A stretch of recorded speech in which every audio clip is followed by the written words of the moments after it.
Iba't ibang tree planting activity ang isinagawa ng ilang ahensya ng gobyerno kasabay ng pagdiriwang ngayong araw ng Philippine Arbor Day. Si Vel Custodio sa sentro ng balita.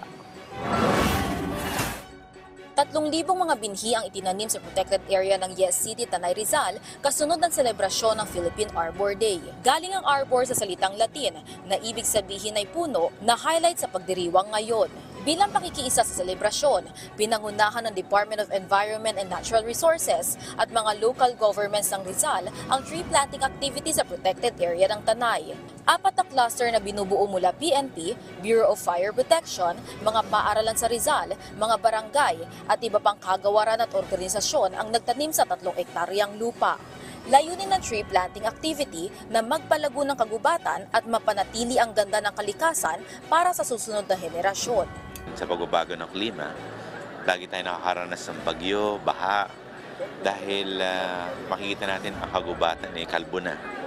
So itong Arbor Day, pinapakita natin sa ating mga mamamayan na dapat tayo magtanim ng puno. Alam naman po natin ang isang forest na maraming laman na puno ay maraming benepisyo na ibibigay sa ating mga mamamayan. We all know ngayon, sobrang marami ng developments, ganun.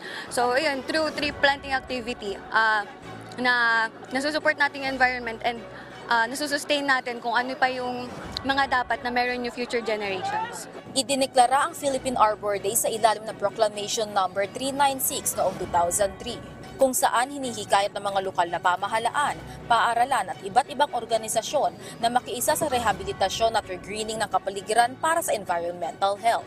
Every June 25, tayo nagtatanim. Nationwide to, hindi lang to sa Rizal. Lahat ng ating regional offices, local government ay na-advise natin na mag-conduct ng Arbor Day.